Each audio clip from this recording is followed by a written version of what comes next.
Hi guys, we are back with more of The Terrible Two Get Worse by Jory and Mac Barnett, illustrated by Kevin Cornell. We are on Chapter 13.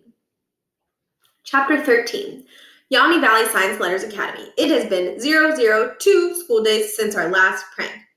Pranking Josh Barkin was practically an official pastime for the Terrible Two.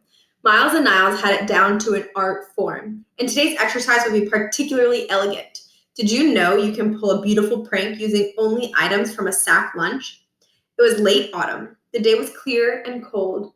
Miles and Niles, bundled up in coats, ate lunch on a bench far from the other kids. Miles gave Niles his apple bar, and Niles gave Miles his fruit snacks, as usual. Unusually, they did not split Miles' Twinkie. They ate fast, packed up, and snuck into the locker room. The locker room was cold. The locker room was always cold, and it smelled of chlorine, mildew, and the cologne some older boys used. The floor was gray, the lockers were gray, the lights were off, and the whole room was gray. The thick rubber mats on the ground dampened the noise from the Terrible Two's footsteps. The only sound was the dripping of a leaky shower head.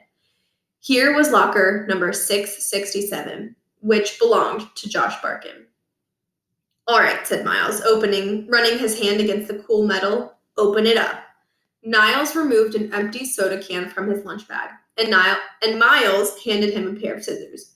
"Are you sure this works?" Miles asked. Niles didn't answer. He sheared off the can's top and bottom, slit its sides, and unfurled the aluminum on the ground. Working quickly, he cut out the shape of an M. Then he folded the top half of the M down over itself, and he folded the outside legs of the M up. Niles held up the shim. "Here it is," he said. "It looks like underwear," said Miles. "Like robot underwear," said Niles. "Really skimpy robot underwear," said Miles. They laughed for a few seconds before the mission continued. Niles curved the shim around the U-shaped shackle of Josh's combination lock. He forced the metal down into the mechanism, wiggled it around a little, and click, the lock popped open. "Ha ha!" Miles said. He actually said, "Ha ha!" Miles grimaced and pushed Josh's gym clothes aside. Beneath a pair of ratty gray shorts was the prize they'd been seeking, a pair of blue sneakers with non-marking soles. Niles unwrapped the Twinkie and broke it in half. "Let us remember the noble sacrifice of this perfectly edible snack cake," he said, handing Miles a piece. They dipped their fingers into the Twinkie's white cream and smeared the grease all over the bottoms of Josh Barkin's shoes. In PE, the prank went down like this. Josh was the last one to change, as usual. He spent most of his time in the locker room throwing wet paper towels at a big mirror on the wall. Coach B started blowing his whistle at 2:09. "1 minute," Coach O shouted. "1 minute and you're late." Coach B continued blowing his whistle every 10 seconds as the stragglers poured forth from the locker rooms. Groups of girls rolling up the sleeves on their t-shirts, a boy who forgot his gym clothes skulking in jeans, slouching kids carrying novels. 10 seconds, said Coach O. Coach B's whistle blowing had become frantic. And Coach O waved a pack of pink slips in the air dramatically. In the locker room, Josh heard the warning. He slicked back his hair in the mirror.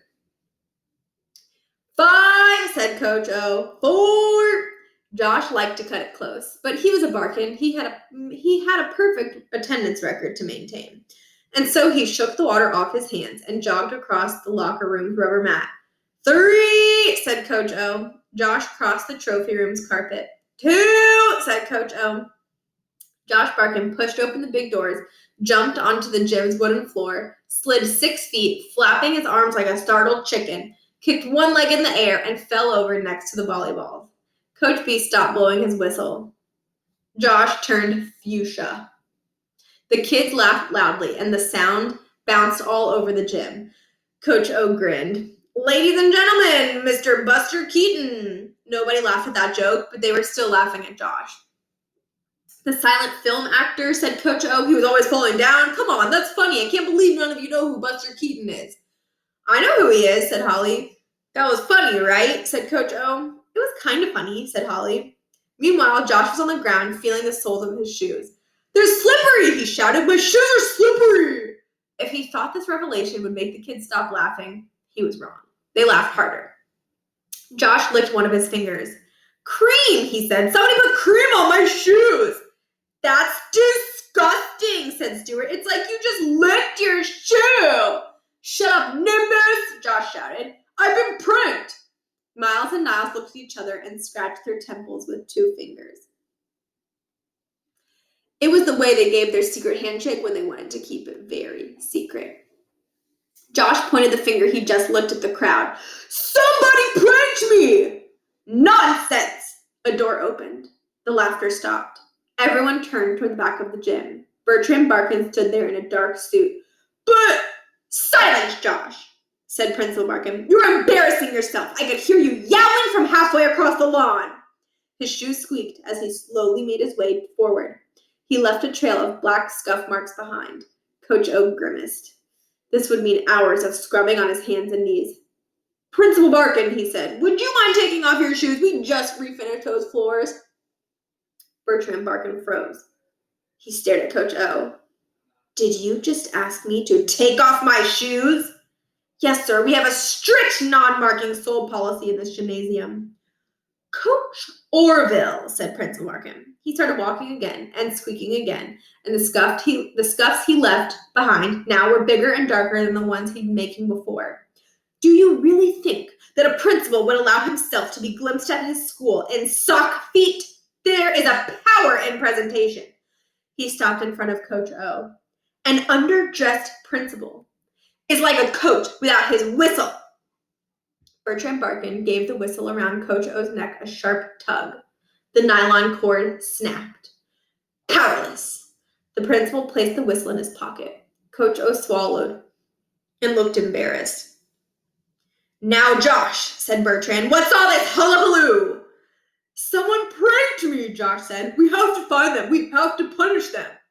Principal Barkin forced his thin lips into a thin line. Don't be silly, Josh. Nobody pranked you. Students know better than to prank at this school. No, someone did, grandfather. You will call me Principal Barkin at school, Josh. Someone did, Principal Barkin. They greased up the bottoms of my shoes. Nonsense. You are clumsy and you fell. No, there's cream on my shoes. You are clumsy and you fell. But feel them. They're slippery. They're all slippery. Josh, I am not going to touch your shoes. That is disgusting, and besides, there is no need. It's clear what happened here. You are clumsy. You fell. But this is a prank. Principal Barkin bent over his grandson, who still lay on the ground. His whisper came out as a hiss. It is only a prank if we react, and we do not want pranks at this school. Do you understand me, boy? Josh nodded. Good. You are clumsy. You fell. Josh nodded. Principal Barkin straightened. Tell everyone, he said. I am clumsy. I fell. The gym was so quiet you could hear the dripping shower all the way in the boys' locker room. Principal Barkin laughed. It's true. I'm afraid you are clumsy. Must come from your mother's side. Well, a fall on PE is nothing to make a fuss about. Shall we get this class started, coaches? And with that, Principal Barkin left. He still has my whistle, said Coach O. Here, borrow mine, said Coach B. Josh picked himself up and stared at the class, who mostly stared at the ground. Not Niles, though. His gaze was far off, focused on nothing. It was that odd expression again.